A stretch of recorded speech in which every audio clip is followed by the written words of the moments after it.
अस्सलामु अलैकुम वरहमतुल्लाहि वबरकातुहू। आज मैं आपको बताने जा रहा हूँ हुज़ूर पाक सल्लल्लाहु अलैहि वसल्लम के बताए हुए दो अमल रिस्क में बरकत के लिए, कारोबार में बरकत के लिए, और इसी तरह से जो लोग बेरोज़गार हैं और रोज़गार की तलाश में हैं उसके लिए, और इसी तरह से जिनका कारोबार तो है लेकिन गाहक नहीं आता है दुकान पर, कारोबार चल नहीं पा रहा है, दिन ब दिन घटता चला जा रहा है, उसके लिए भी है। और जिन भाइयों के रिस्क में बरकत नहीं है, सैलरी तो बहुत ज़्यादा है 30,000 40,000, लेकिन महीना पूरा नहीं हो पाता है, पैसे ख़त्म हो जाते हैं, ऊपर से कर्ज़ा भी है, तो ऐसे लोगों के लिए रिस्क से रिलेटेड जितनी भी प्रॉब्लम्स हैं, जितनी भी तंगियां हैं और जितने भी हालात आते हैं, उन तमाम के लिए ये हुज़ूर पाक सल्लल्लाहु अलैहि वसल्लम के बताए हुए दो अमल हैं जो मैं आज आपको बताने जा रहा हूँ। आप चाहें तो दोनों पर अमल कर लें, चाहें तो दोनों में से जो आसान लगे इस पर अमल कर लें। यूट्यूब पर बहुत सारे वज़ाइफ रिस्क में बरकत के लिए पड़े हुए हैं, लेकिन याद रखिएगा जो तासीर जनाब रसूलुल्लाह सल्लल्लाहु अलैहि वसल्लम के बताए हुए अमल में है, हुजूर की ज़बान मुबारक से निकली हुई बात में जो असर है और जो तासीर है, वो दुनिया की किसी और बात में नहीं हो सकती। पहला अमल मैं आपको बताने जा रहा हूँ। हज़रत साहल इब्न साद रज़ी अल्लाह तआला अन्हु फरमाते हैं कि एक शख्स आप सल्लल्लाहु अलैहि वसल्लम की खिदमत में आया, फ़क्र फ़ाक़ा और तंग माश की शिकायत की कि या रसूल अल्लाह मेरा कारोबार नहीं चलता है, गाहक नहीं आते हैं, तंगी की शिकायत की, कारोबार की शिकायत की। आप सल्लल्लाहु अलैहि वसल्लम ने उससे फरमाया, जब तुम अपने घर में दाखिल हो तो सलाम करो, चाहे घर में कोई हो या ना हो। क्या बताया? जब घर में दाखिल हो तो सलाम करो, चाहे घर में कोई हो या ना हो, बस तुम्हें सलाम करना है। फिर मुझ पर सलाम भेजो।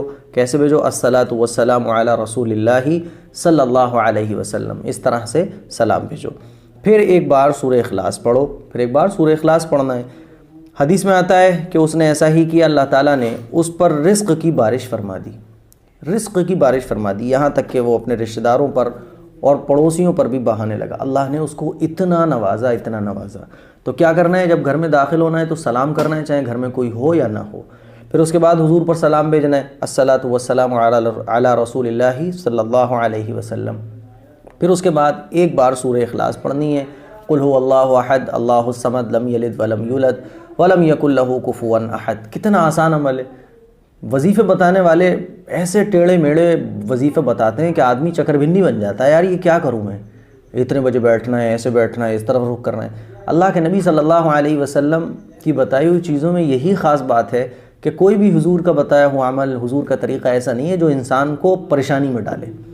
दूसरा अमल जो हदीस से साबित है वो रोज़ी में बरकत के लिए सूरह इखलास और सूरह फातिहा का अमल। हज़रत अबू हुरैरा रज़ी अल्लाह तआला अन्हु से मनक़ूल है कि आप सल्लल्लाहु अलैहि वसल्लम ने फरमाया, जो अपने घर में दाखिल होते वक्त सूरह फातिहा और सूरह इखलास पढ़ेगा, उससे तंगदस्ती दूर हो जाएगी, है ना, और फरावानी और खुशहाली आ जाएगी, यहाँ तक कि अपने पड़ोसियों पर भी बहाएगा। ये हुजूर ने इरशाद फरमाया है। तो जब भी घर में दाखिल हों तो क्या पढ़ना है? एक मरतबा सूरह फातिहा पढ़ना है, एक बार सूरह इखलास पढ़ना है। और ये घर में ख़वातीन हैं, जब भी वो कोई भी जो भी घर में दाखिल रहने वाले लोग हैं, जब भी वो घर में दाखिल हो ये अमल करें, इंशाअल्लाह बहुत फ़ायदा मिलेगा। मेरे अज़ीज़ भाइयों, ये इन अमाल, ये जो अमल है ना, हदीस से साबित जो अमल हैं, इस पर अमल करें आप, इंशाअल्लाह बहुत फ़ायदा मिलेगा। तो मुझे उम्मीद ये है कि आप इस पर अमल करें, पूरा घर इस पर अमल करें। घर की ख़वातीन जब घर में दाखिल हो वो भी इस तरह, मर्द हज़रात दाखिल हो वो भी इस तरह, इंशाअल्लाह हालात बदलेंगे। लेकिन याद रखिएगा, गुनाहों से बचना ये मोस्ट इम्पॉर्टेंट है।